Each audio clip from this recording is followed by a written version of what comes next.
Hello everyone, स्वागत है सभी का। हाजिर हैं फिर से एक नए वीडियो के साथ। और आज के इस वीडियो में हम लोग करने वाले हैं लघुत्तरीय प्रश्नोत्तर जो कि आपके बोर्ड एग्जाम में आते हैं। देखो होता क्या है ना कि बहुत सारे ऐसे लघुत्तरीय प्रश्नोत्तर है जो आपसे नहीं बन पाते, लेकिन उसी में से कुछ कुछ ऐसे लघुत्तरीय प्रश्नोत्तर होते हैं जो आपसे बनने लायक रहता है। बस आप उसको चुनना होता है, ठीक है ना।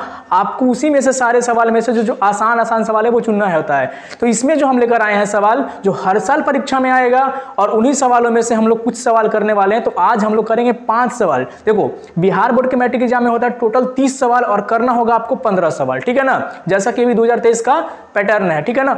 उस अनुसार से जो 5 सवाल जो आपसे बन सकता है वो हम लेकर आए हैं इस वीडियो में। तो बिना किसी देरी के चलो करते हैं शुरू। अगर आप चैनल पर नए हो तो क्या करना है, आपको चैनल को सब्सक्राइब करना है, वीडियो पसंद आएगा तो लाइक करना जरूर, ठीक है। तो पहला सवाल है कि अभाज्य गुणनखंड द्वारा 126, 156 का समाशय यानी महत्तम समापवर्तक और लसाय यानी लघुत्तम समापवर्त्य, ठीक है ना, एलसीएम और एचसीएफ ज्ञात करना है। और ये जो सवाल है 2023 के जो मॉडल सेट है उसमें भी डाला गया है ये सवाल, ठीक है ना।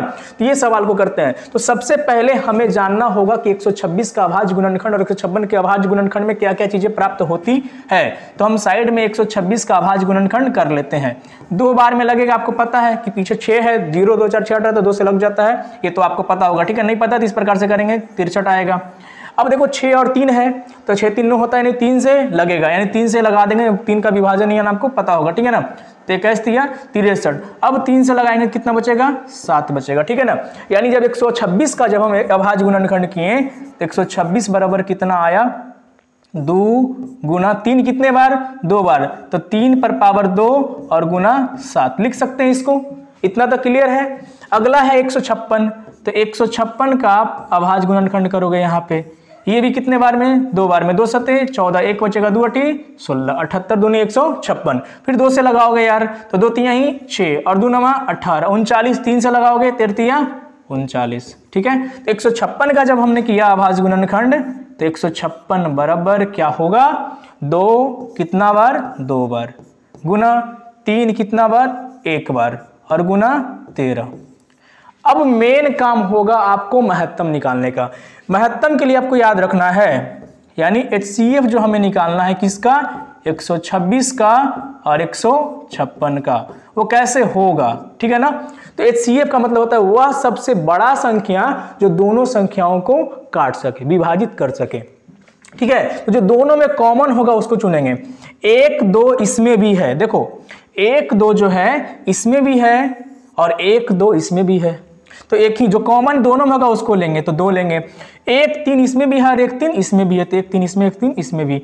इसके अलावा कोई और कॉमन नहीं है, ठीक है ना। तो हम उसी को चुन लेंगे। तो 2 गुने 3 क्या हो जाएगा, 6 हो जाएगा, और 6 ही हमारा क्या हो गया, आंसर हो गया। यानी महत्तम तो कितना आ गया, 6।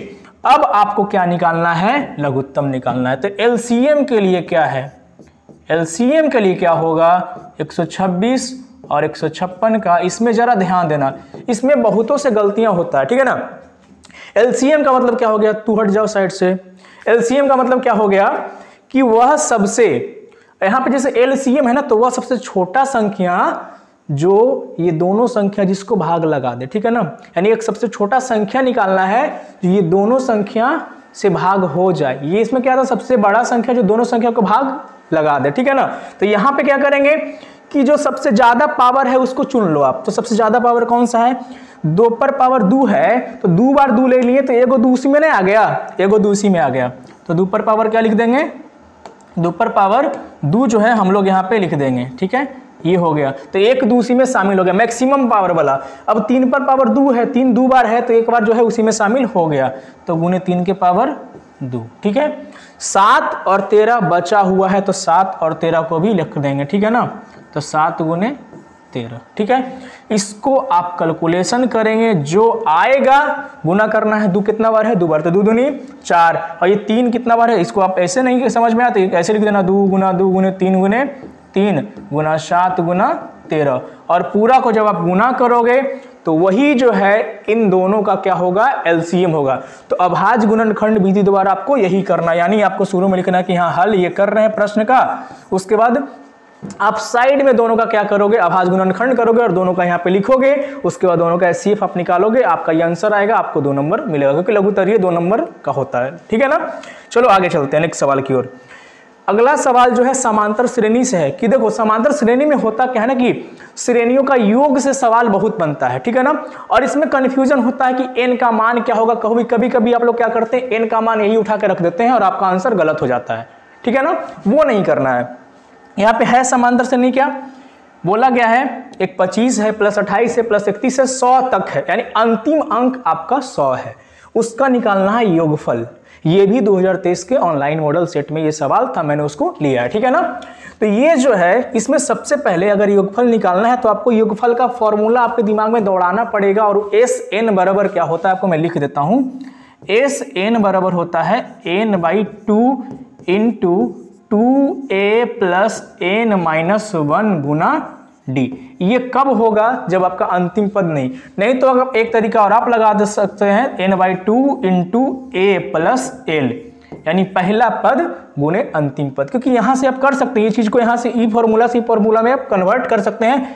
a को a प्लस a लिख देंगे तो a प्लस a और प्लस n-1 गुने d, और प्लस n-1 गुने d क्या हो जाएगा, l कर देंगे और ये हो जाएगा फॉर्मूला। लेकिन मेन हमारा काम है एन को निकालना। किसको निकालना, एन को निकालना। तो सबसे पहले हम क्या करेंगे, एन को निकालेंगे। और एन को कैसे निकालेंगे हम देखेंगे कि हमारा दिया गया जो समांतर श्रेणी है वो क्या है। तो दिया गया समांतर श्रेणी क्या है, इसमें ए क्या है 25 है। ठीक है। डी यानी सार्व अंतर कितना है, तो 28 माइनस 25 आप कर दोगे तो कितना आ जाएगा आपको 3 आएगा। ठीक है। अब कितना पद है, एन का मान पहले आप निकालोगे तब ना इसको योग कर पाओगे, क्योंकि फॉर्मूले में एन आता है तो 100 जैमा नंबर पे होगा, यानी वही एन का मान निकल, क्योंकि 100 ही तो सबसे लास्ट है।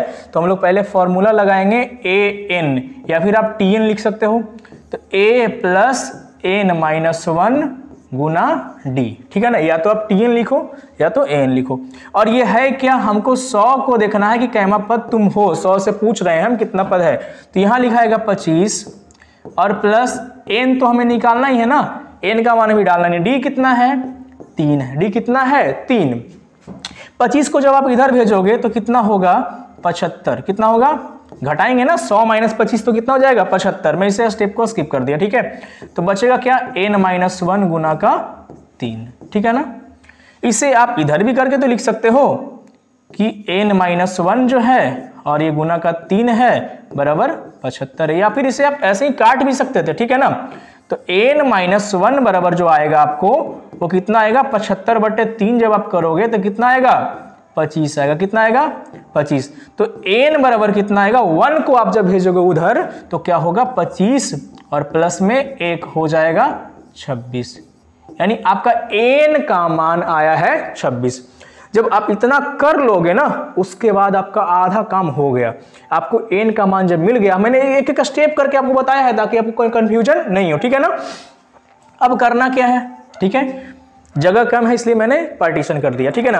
अब मेन आपको क्या करना है, जो योगफल निकालना था, तो एस एन बराबर यहां से आप दो तरीके से करोगे, या तो n/2 कर दो इंटू ए प्लस एल लगा दो।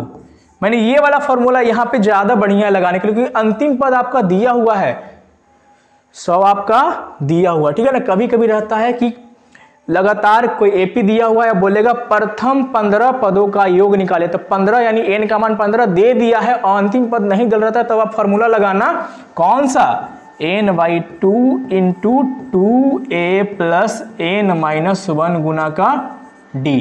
ये वाला जब आपका अंतिम पद दिया हुआ नहीं रहे, आपका अंतिम पद सामने है 100, आप लगा दो ना वैसे ही। n का मान आपको उठाकर रखना है 26 बटा में 2। पहला पद कितना है आपका 25 और अंतिम पद आपका कितना है 100। ये मिलकर कितना होगा, जब आप इस फॉर्मूले से भी करोगे तब भी सेम आंसर आपका आने वाला है। ठीक है ना। तो ये कितना हो जाएगा, ये मिलकर कितना हो जाएगा 125। ये हो गया 13 और गुने ये हो गया 125। जब आप 125 में 13, ये करना आपका काम है। ठीक है ना। इससे टाइम जाएगा, वीडियो लंबा बन जाएगा। ठीक है। 125 गुने 13 आप कर दोगे, जो आएगा वही इसका इस श्रेणी का योग होगा। ठीक है ना। समझ में आ गया होगा आपको, ठीक है। मजा आ रहा है आपको, बस लाइक करना है यार और लोगों को शेयर करना है, ठीक है ना। सपोर्ट अपना बनाए रखिए, ठीक है। चलो अगला चलते हैं। अगला सवाल जो देखो इसमें है, इस तरह का सवाल बनता है और बहुत ही आसान सवाल है। आपको किस किस तरह से सवाल देता है, एक द्विघात बहुपद ज्ञात करना है जिसके शून्यकों का योग, यहाँ पे शून्यक का योग दे दिया। कभी कभी बोलेगा शून्यक अल्फा और बीटा इतना और इतना है, फलाना ढिमकाना जो है दो को दे देगा, तो आप शून्यकों का योग करेंगे, शून्यकों का गुणनफल करेंगे। यहाँ आसान है, बोल दिया शून्यकों का योग और गुणनफल क्रमशः दिया हुआ है 5 और -24। शून्यकों का योग क्या होता है, यानी दिया हुआ है क्या, शून्यकों का योग जो है दिया हुआ है कितना 5, यानी आपको दिया हुआ है अल्फा प्लस बीटा बराबर 5 आपका दिया हुआ है। अब शून्यकों का गुणनफल, शून्यकों का गुणनफल जो है आपका वो कितना दिया हुआ है, -24, यानी अल्फा इंटू बीटा आपको दिया हुआ है -24, ठीक है ना। तो हमें जो चाहिए क्या चाहिए, द्विघात बहुपद। तो जो हमें द्विघात बहुपद चाहिए वो होगा क्या, वो होगा क्या, फॉर्मूला आप याद रखोगे, वो होता है x का स्क्वायर माइनस का alpha plus beta, alpha plus beta यानी मूलों का योग, ठीक है ना। ये क्या होता है, मैं इसे आपको लिख देता हूं ताकि आप इसे याद रखो। ये है क्या, यानी यहां पे जो आएगा वो क्या आएगा, मूलों का योग आएगा, ठीक है।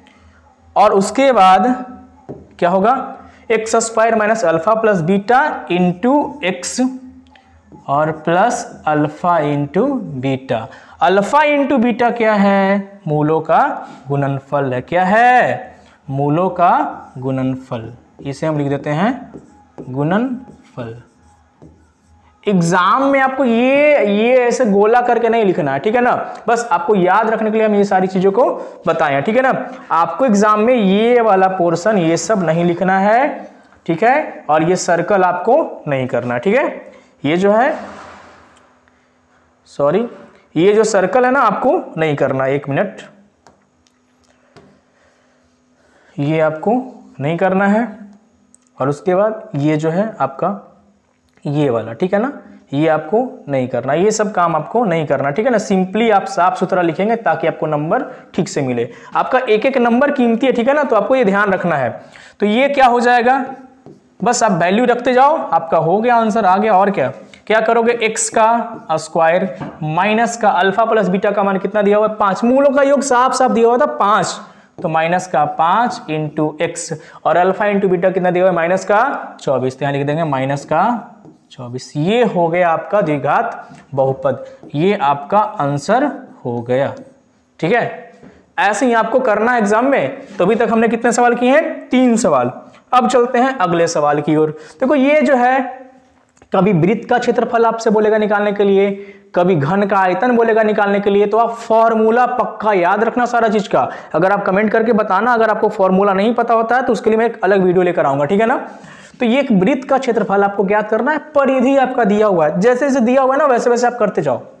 क्या दिया गया है, दिया क्या गया है, दिया हुआ है वृत्त की परिधि।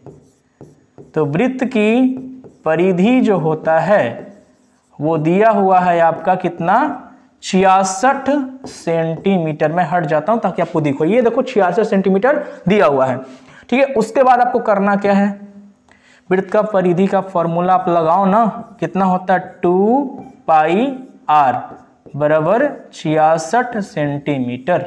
ये कर लोगे आप, क्या करना 2 इंटू पाई का मान कितना होता है 22/7, ठीक है, इंटू आर का मान तो निकालोगे आप और बराबर 66 करोगे सेंटीमीटर। देखो आप अगर ऐसे काट सको तो ऐसे काट दो, आपको पता है कि ये 22 जो है ये कटेगा 3 बार में, तो 22 यहीं 66, तो आर जो होगा, आप ये 7 उधर जब भेजोगे तो 7 ऊपर चला जाएगा, ठीक है, तो 7 गुना 3 और बटे में ये 2 जो है गुना में है तो नीचे इधर आ जाएगा भाग में सेंटीमीटर। यानी जो r का मान आपका हो गया वो 21 बटे 2 सेंटीमीटर हो गया। लेकिन आपको r नहीं चाहिए, क्या चाहिए आपको? क्षेत्रफल निकालना है। तो क्षेत्रफल का फॉर्मूला अब आप लगाओगे। क्या लगाओगे? आप क्षेत्रफल का फॉर्मूला लगाओगे। एक मिनट।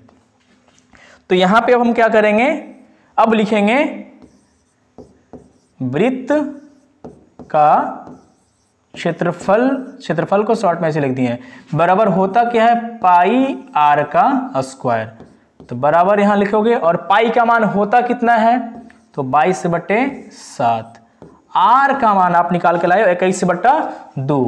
तो 21 बटा 2 का स्क्वायर ना, तो 21 बटा 2 कितने बार? 2 बार। तो 21 बटा 2 गुने 21 बटा 2 आप करोगे। लेकिन देखो सेंटीमीटर इंटू सेंटीमीटर, तो क्षेत्रफल का आपको पता है कि वर्ग मीटर, इस प्रकार से हम करेंगे यानी स्क्वायर होगा। यानी सेंटीमीटर का क्या हो जाएगा? स्क्वायर। सेंटीमीटर तो सेंटीमीटर, उसका मीटर रहेगा तो मीटर का स्क्वायर करोगे। अब बस आपको इसको क्या कर देना है? सोल्व कर देना, आंसर आ जाएगा। कुछ चीजें आपको कटेगी, कुछ चीजें नहीं कटेगी, ठीक है ना। ये 7 तिया ही 21 और ये 11 बार में ये कट जाएगा, ठीक है। आप कितना कर लोगे? 21 तिया 63 गुने 11 और ये बटा 2 है सेंटीमीटर का स्क्वायर। 11 रहे, आप कैलकुलेशन आसानी से कर सकते हो। 3 का 3 और 6 3 9 और 6 का 6 और बटे 2। 63 गुने 11 इतना आ जाएगा, ठीक है। अब बटे 2 जब आप करोगे तो वैल्यू कितना आएगा? 2 तिया ही 6, 2 चौके 8, 1 बचेगा, 2 छक्के 12 और 2 पचे 10 सेंटीमीटर का स्क्वायर। ये 5 है, कितना है? ये 5 है आपका, ठीक है। समझ जाना आप, ठीक है, समझदार हो। अब चलते हैं नेक्स्ट सवाल की ओर। ये सवाल आपको समझ में आ गया ना? सॉरी सभी को, फ़ोन ऑफ हो जाने के कारण लास्ट वाला प्रश्न इस वीडियो में नहीं हो पाया। अगले वीडियो में ये प्रश्न हो जाएगा। अगर मेरा प्रयास आपको अच्छा लग रहा है तो चैनल को ज़रूर सब्सक्राइब करें और वीडियो को लाइक करें और लोगों तक शेयर करें, ठीक है। Thank you.